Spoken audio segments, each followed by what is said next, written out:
दोस्तों नमस्कार, आप सभी का स्वागत है आपके अपने यूट्यूब चैनल एक्सेस एकेडमी पर। दोस्तों आज की इस वीडियो में 12,460 शिक्षक भर्ती, आज की सुप्रीम कोर्ट सुनवाई के साथ-साथ स्कूल आवंटन और 3 अप्रैल सुप्रीम कोर्ट सुनवाई से जुड़ी हुई बड़ी अपडेट के साथ-साथ 69,000 शिक्षक भर्ती आरक्षण मामले को लेकर के आज की कोर्ट सुनवाई की अपडेट पॉइंट टू पॉइंट आप सभी के साथ डिस्कस करेंगे। आप सभी से निवेदन है कि वीडियो को बिना स्किप किए हुए अंत तक देखें, जिससे वीडियो में शेयर की गई सारी जानकारी को आप आसानी से समझ सकें। अगर अभी तक आपने चैनल को सब्सक्राइब नहीं किया तो प्लीज चैनल को सब्सक्राइब करके बेल आइकन जरूर दबा लें आगे की लेटेस्ट अपडेट पाने के लिए। तो आइए साथियों शुरू करते हैं आज का वीडियो। सबसे पहले बात करेंगे 12,460 शिक्षक भर्ती, स्कूल आवंटन और सुप्रीम कोर्ट सुनवाई से जुड़ी हुई आज की बड़ी अपडेट के बारे में। दोस्तों 12,460 शिक्षक भर्ती में आप सभी लोग जानते हैं कि सेकंड काउंसलिंग जो कराई गई है ओपन टू ऑल कराई गई है और उसको चैलेंज करने के लिए सुप्रीम कोर्ट, हाई कोर्ट सभी जगह पर लगातार याचिकाएं पड़ी हुई हैं और उन पर सुनवाइयां भी हो रही हैं। आप सभी को बता दें 12,460 शिक्षक भर्ती में second counselling open to all को चैलेंज करने वाली एक याचिका सुप्रीम कोर्ट में आज सुनवाई के लिए लगी हुई थी। सुप्रीम कोर्ट में सुनवाई कंप्लीट हो चुकी है। उस याचिका पर सुनवाई करते हुए सुप्रीम कोर्ट की तरफ से क्या अपडेट निकलकर सामने आ रही, पहले उसको डिस्कस कर लेते हैं। उसके बाद सरकार और विभाग की तरफ से स्कूल आवंटन को लेकर के क्या प्रयास किया जा रहा है उस पर भी डिस्कस करेंगे। दोस्तों यहाँ पर आप सभी लोग देख सकते हैं कि 12,460 शिक्षक भर्ती में ओपन टू ऑल को चैलेंज करने वाली एक याचिका सुप्रीम कोर्ट में जो सुनवाई के लिए आज लगी हुई थी, जिसकी डायरी नंबर 4881/2024 है। Akshay Kumar versus the State of Uttar Pradesh के नाम से यह याचिका सुप्रीम कोर्ट में आज सुनवाई के लिए रखी गई थी। यहाँ पर आप सभी लोग देख सकते हैं कि इस एसएलपी को आज यानी 18/3/2024 को सुनवाई के लिए honourable Mister Justice JK Maheshwari and honourable Mister Justice Sanjay Karol ji की बेंच में सीरियल नंबर 26 पर रखा गया था और इस याचिका पर सुनवाई करते हुए इस बेंच ने इस याचिका को भी उमेश चंद्र वाली याचिका के साथ टैग कर दिया है और अब इस याचिका की सुनवाई 3 अप्रैल को होगी, जब उमेश चंद्र वाली याचिका पर सुनवाई होगी। दोस्तों यही चीज हमने जब इस याचिका की कॉज लिस्ट निकलकर सामने आई थी तब हमने आप सभी को डिस्कस किया था और कहा था कि 12,460 शिक्षक भर्ती से रिलेटेड जितनी भी याचिका सुप्रीम कोर्ट में जा रही सभी को उमेश चंद्र वाली याचिका के साथ कनेक्ट कर दिया जाएगा, क्योंकि उमेश चंद्र वाली याचिका जो है इस वक्त 12,460 शिक्षक भर्ती में लीडिंग याचिका है। अब जितनी भी याचिकाएं जाएंगी और 12,460 शिक्षक भर्ती के मैटर से संबंधित होंगी सभी उमेश चंद्र के साथ टैग होंगी। तो अब इस याचिका पर भी अगली सुनवाई जो है वो 3 अप्रैल को देखने को मिलेगी। तो जो चीजें हमने पहले बताई थी वही चीजें निकलकर सामने आई सुप्रीम कोर्ट से। अब बात करेंगे अगली महत्वपूर्ण अपडेट की स्कूल आवंटन और 3 अप्रैल सुप्रीम कोर्ट सुनवाई को लेकर के सरकार और विभाग की तरफ से क्या अपडेट निकलकर सामने आ रही है। दोस्तों 12,460 शिक्षक भर्ती में फर्स्ट और सेकंड काउंसलिंग में चयनित सभी साथी जिनको नियुक्ति पत्र सरकार और विभाग की तरफ से निर्गत किया गया है उनको स्कूल आवंटन न करा पाना कहीं ना कहीं सरकार और विभाग के गले की हड्डी बनता नजर आ रहा है, क्योंकि सरकार और विभाग जिस तरीके से तिलमिला रहा है चयनितों को स्कूल आवंटन करने को लेकर के उससे उसकी छटपटाहट जो है पूरी स्पष्ट नजर आ रही है। वहीं आपको बता दें विभाग की तरफ से स्कूल आवंटन को लेकर के सुप्रीम कोर्ट में अपना पक्ष मजबूती से रखने के लिए तैयारी की जा रही और लगातार अपने पक्ष को मजबूत करने के लिए एविडेंट जो है वो तैयार किए जा रहे हैं और जिनको 3 अप्रैल सुप्रीम कोर्ट सुनवाई में रखा जाएगा। विभागीय अधिकारियों की तरफ से जब अभ्यर्थियों की मुलाकात की गई तो उनकी तरफ से जानकारी निकलकर सामने आई कि 3 अप्रैल तक आप सभी लोग इंतजार करें। सरकार और विभाग बहुत ही मजबूती से 3 अप्रैल सुनवाई में अपना पक्ष रखने जा रहा है और जो ऑर्डर मॉडिफिकेशन के लिए एप्लीकेशन सुप्रीम कोर्ट में मूव कराई गई है उस पर डिस्कशन करते हुए 3 अप्रैल को हर हाल में हम सभी लोग चयनितों के स्कूल आवंटन संबंधित आदेश निर्गत कराने में सफल होंगे। तो यानी कहीं ना कहीं सरकार और विभाग को यह विश्वास है कि 3 अप्रैल जब सुप्रीम कोर्ट में सुनवाई होगी वहां से चयनितों के स्कूल आवंटन को लेकर के डायरेक्शन हर हाल में मिलने वाला है। लेकिन आप सभी साथियों को बता दें अगर पिछली सुनवाई की बात करी जाए तो वहां पर ऑर्डर एप्लीकेशन जो था ऑर्डर मॉडिफिकेशन के लिए एप्लीकेशन जो मूव कराया गया था उस पर ऐश्वर्या भाटी मैम ने जो है चर्चा यानी आर्गुमेंट करना चाहा, लेकिन सुप्रीम कोर्ट ने उनको सुना नहीं। जो शब्द उन्होंने कहे उसको पटवालिया सर ने जो है ऑब्जेक्ट कर दिया। ऐसे में कोई डिसीजन निकलकर सामने नहीं आया था, लेकिन 3 अप्रैल सुनवाई में आप सभी को बता दें जो order modification application supreme court के अंदर सरकार या विभाग की तरफ से लगी हुई है उस पर डिस्कशन होगा और सरकार मजबूती से पक्ष रखेगी। उम्मीद करते हैं कि ऐश्वर्या भाटी मैम के साथ साथ solicitor general Tushar Mehta sir को सरकार उतारेगी अगर वो इस डेट में स्कूल आवंटन को लेकर के ऑर्डर लेना चाहती है या परमिशन सुप्रीम कोर्ट से लेना चाहती है। तो अब देखना है कि जिस तरीके से आश्वस्त किया जा रहा है अभ्यर्थियों को, क्या उसी मजबूती के साथ कोर्ट में जाते हुए 3 अप्रैल को सुप्रीम कोर्ट से आदेश लेकर के आएंगे स्कूल आवंटन का, या एक बार फिर अभ्यर्थियों को इसी तरीके से इंतजार करना पड़ेगा अगली डेट का। आप सभी साथियों को बता दें जिस तरीके से सरकार और विभाग की तरफ से 12,460 शिक्षक भर्ती में 8 जनवरी के आदेश के अनुपालन में जो प्रत्यावेदन की प्रक्रिया शुरू की गई है, ये कहीं ना कहीं सरकार और विभाग की चयनितों के फेवर में एक रणनीतिक पहल है, जो स्कूल आवंटन की पहली सीढ़ी साबित हो सकता है। अब आप सभी को बता दें, प्रत्यावेदन को लेकर के सभी साथियों के लिए क्या इंपॉर्टेंट खबर है, उस पर भी नजर डालेंगे। वहीं आपको बता दें, प्रत्यावेदन जो शुरू किया गया है, इसको लेकर के अचयनित हैं वो परेशान है और वो कह रहे हैं कि सरकार प्रत्यावेदन की आड़ में चयनितों के स्कूल आवंटन की कार्रवाई को अंजाम देने जा रही है और इसको लेकर के उनकी तरफ से लगातार तैयारियां की जा रही हैं और जल्द ही जो शिकायत की जाएगी उसको लेकर के अचयनितों की तरफ से एक फॉर्मेट तैयार किया जा रहा है।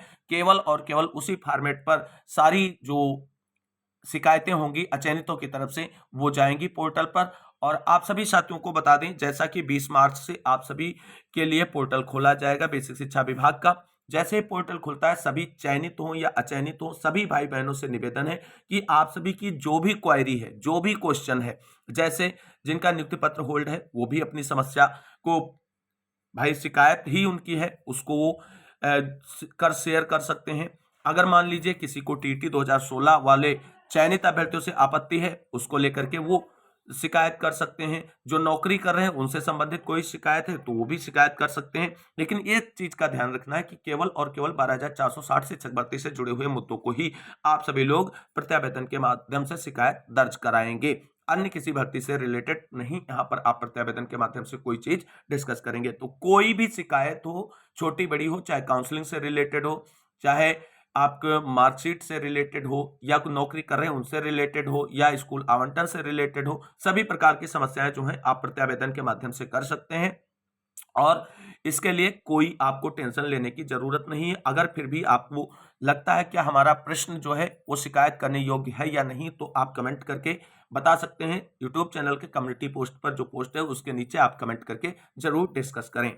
अब बात कर लेते हैं, क्या सुप्रीम कोर्ट सुनवाई पर प्राइवेट वकील होना चाहिए 12,460 शिक्षक भर्ती में या नहीं होना चाहिए? दोस्तों देखिए, जैसा कि आप सभी को बता दें, दो मुद्दे हैं। एक तो है स्कूल आवंटन और दूसरा है आगे केस लड़ना। तो स्कूल आवंटन इस समय सरकार और विभाग की पहली प्रायोरिटी है कि आर्डर मॉडिफिकेशन एप्लीकेशन जो मूव किया गया है उस पर आर्गुमेंट करते हुए सुप्रीम कोर्ट से एक तरीके से डायरेक्शन लेकर के चयनितों का स्कूल आवंटन कर दिया जाए।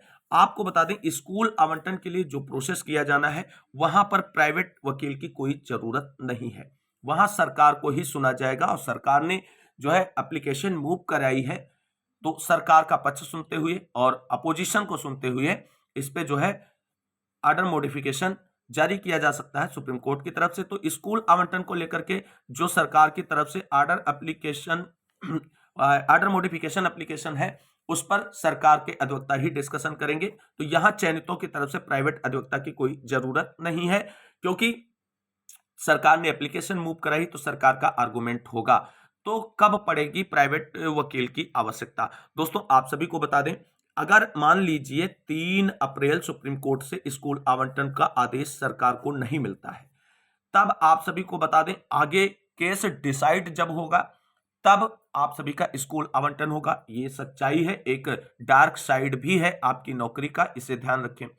जब केस डिसाइड होगा तब आप सभी को बता दें प्राइवेट अधिवक्ता की जरूरत पड़ेगी सभी चयनितों को। यह बात बिल्कुल सत्य है और यही बात हम आप सभी को 2 महीना पहले डिस्कस किए थे, लेकिन वो चीजें उस वक्त आप सभी लोगों की शायद समझ से बाहर थे। आप सभी लोगों को चीजें बहुत पॉजिटिव लग रही थी, लेकिन अब यह समय है कि हमें दोनों पक्षों को सोचना होगा, डार्क साइड और जो अपना ब्राइट साइड है, दोनों को सोचना होगा। तो जैसे आप मान लीजिए 3 अप्रैल अगर स्कूल आवंटन आदेश मिल जाता है तो ये बहुत ही अच्छा होगा और हम भी यही चाहते हैं कि ऐसा ही हो और सरकार जल्द से जल्द हमारे चयनित भाई बहनों को स्कूल आवंटित करे, विद्यालय में भेजे और वो अपना अध्यापन का कार्य करे। अब आप सभी को बता दें, जब केस आगे कैरी ऑन होगा, क्योंकि केस तो लड़ना ही पड़ेगा, स्कूल आवंटन हो जाए तब भी, ना हो जाए तब भी, तब आप सभी को बता दें प्राइवेट अधिवक्ताओं की जरूरत पड़ेगी।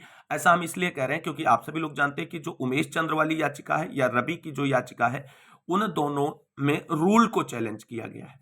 अब आप समझिए, आप जब रूल को चैलेंज किया गया है तो रूल को चैलेंज कर किया गया है, इसका मतलब सरकार को चैलेंज किया गया है। भाई रूल तो सरकार ने ही बनाया था कि 51 जनपद में पद और 24 जनपद में पद नहीं। तो इस रूल को जब चैलेंज किया गया है तो इस पर जब सुनवाई होगी तो सरकार अलग होगी और जो ये चैलेंज करने वाले लोग हैं यानी जीरो जनपद के जो लोग हैं वो अलग हो जाएंगे। जब ये अलग हो जाएंगे तो जीरो जनपद की तरफ से एक प्राइवेट अधिवक्ता मोस्ट सीनियर होना चाहिए आगे की सुनवाई के लिए। तो ये आप सभी लोगों की भलाई, जितने भी जीरो के चयनित भाई बहन हैं वो सभी मिलकर के केस लड़ने के लिए अपना एक मोस्ट सीनियर अधिवक्ता जरूर रखेंगे, क्योंकि 51 जनपद की सारी याचिकाएं हैं और जब रूल चैलेंज की बात आएगी तो 51 जनपद कहीं ना कहीं सरकार के साथ हो जाएगा। और तब आपको बता दें जो जीरो जनपद के साथी हमारे हैं वो सभी मिलकर के एक मोस्ट सीनियर अधिवक्ता जरूर खड़ा करेंगे, अन्यथा आप सीधे सीधे कहीं ना कहीं पीछे चले जाएंगे। तो जब आपको केस लड़ना है तब आपको एक प्राइवेट अधिवक्ता होना चाहिए आपके पास, और वो भी मोस्ट सीनियर होना चाहिए, वरना आपका पक्ष कौन रखेगा कोर्ट के अंदर। अब इसका अरेंजमेंट आपको कैसे करना है ये आप सभी की जिम्मेदारी है, लेकिन आगे जब केस कैरी ऑन होगा तो वहां पर एक प्राइवेट अधिवक्ता जरूर होना चाहिए सुप्रीम कोर्ट सुनवाई के लिए। लेकिन 3 अप्रैल जो स्कूल आवंटन को लेकर के सरकार का प्रयास है वहां पर अभी किसी भी चयनित की तरफ से अधिवक्ता की कोई आवश्यकता नहीं है। अब बात कर लेते हैं 69,000 शिक्षक भर्ती आरक्षण मामले को लेकर के कोर्ट सुनवाई से जुड़ी हुई आज की बड़ी अपडेट के बारे में। जैसा दोस्तों आप सभी लोग जानते हैं 69,000 शिक्षक भर्ती मामले को लेकर के इस हफ्ते में लगातार सुनवाइयां जारी हैं और लगातार मैराथन बहस के बाद अभी तक फाइनली ऑर्डर रिजर्व नहीं हो पाया है। आप सभी को बता दें आज की जो कोर्ट सुनवाई हुई है 69,000 शिक्षक भर्ती आरक्षण मामले में, उसमें संदीप दीक्षित सर की तरफ से अपना आर्गुमेंट कंप्लीट कर लिया गया है और संदीप सर ने एटीआरए को पूरी अच्छे तरीके से एक्सप्लेन किया है। इससे रिलेटेड जितने भी पूर्व के सुप्रीम कोर्ट हाई कोर्ट के आदेश थे सभी को मेंशन करते हुए एक्सप्लेन करते हुए एक दमदार पैरवी करी है एटीआरए पर और अपने आर्गुमेंट को कंप्लीट कर लिया है आज की सुनवाई के दौरान। और आज आप सभी को बता दें लगभग दिन भर हो गया है और मैराथन बहस चल रही है 69,000 शिक्षक भर्ती आरक्षण मामले में। और उसके बाद आप सभी को बता दें जनरल की तरफ से आशीष चतुर्वेदी सर ने अपनी बहस शुरू की और उन्होंने 72,825 शिक्षक भर्ती से टीटी को कोरिलेट करते हुए टीटी पर डिस्कशन शुरू किया। हालांकि आप सभी को बता दें टीटी पर जो है डबल बेंच के जज जो हैं वो सहमत नहीं दिखे और उसके बाद आशीष चतुर्वेदी सर की तरफ से जो है 69,000 शिक्षक भर्ती में एटीआरए पर पक्ष रखना शुरू किया गया और उस पर बहस अभी तक उनकी फिलहाल जारी है, जिससे जो एटीआरए पर आशीष चतुर्वेदी सर बहस कर रहे हैं जर्नल की तरफ से उससे कहीं ना कहीं जो है जज साहब सहमत दिख रहे हैं। हालांकि आप सभी को बता दें उम्मीद है कि फाइनल सुनवाई के बाद ऑर्डर बहुत जल्द रिजर्व होने वाला है। अगर आज ऑर्डर रिजर्व हो जाता है तो बहुत अच्छी बात है, वरना अन्यथा आप सभी को बता दें 69,000 शिक्षक भर्ती आरक्षण मामले में अगर आज ऑर्डर रिजर्व नहीं होता है तो एक सुनवाई और होगी तो होगी, उसके बाद फाइनली ऑर्डर रिजर्व हो जाएगा। अब दोस्तों आप सभी को बता दें क्या डीबी से मिलेगा याची लाभ या 6800 को भी मिलेगा न्याय। तो दोस्तों आप सभी को बता दें जैसा कि आप सभी लोग जानते हैं 6800 की लिस्ट जो है वो सिंगल बेंच से पूरी तरीके से क्वेश्चन हो चुकी है और इसका लोकस अब आप मान के चलिए डीबी में ना के बराबर है। लेकिन अब जो 27-21% आरक्षण की मांग करने वाले अभ्यर्थी हैं जो डीबी में मजबूती से पक्ष रख रहे हैं और लड़ाई लड़ रहे हैं एटीआरए पर, तो वहां पर जो चीजें हैं उनके तरफ से जो कमिटमेंट किया जा रहा है कि याची लाभ मिलने जा रहा है 69,000 शिक्षक भर्ती आरक्षण मामले में और इस पर वो अपनी 100% जो है मुहर भी लगा रहे हैं। लेकिन अभी दोस्तों कुछ भी कहना जल्दबाजी, क्योंकि सिंगल बेंच से हम लोगों को पूरी उम्मीद थी कि 6800 लिस्ट पर बड़ा डिसीजन देखने को मिलेगा। हालांकि जब डिसीजन आया तो लिस्ट ही क्वेश्चन निकलकर सामने आई। तो अभी 69,000 शिक्षक भर्ती में कुछ भी कहना जल्दबाजी है कि याची लाभ मिलेगा या 6800 को न्याय मिलेगा या अन्य किसी तरीके से ऑर्डर निकलकर सामने आएगा। जो भी चीजें होंगी अभी फाइनल बहस होने के बाद ऑर्डर रिजर्व होने दीजिए, उसके बाद जो चीजें होंगी वो डिस्कस की जाएंगी। जो ऑर्डर निकलकर सामने आएगा वो आप सभी के सामने रखा जाएगा। आज के इस वीडियो में बस इतना ही, मिलते हैं अगली वीडियो में, तब तक के लिए सभी साथियों को जय हिंद जय भारत, वंदे मातरम।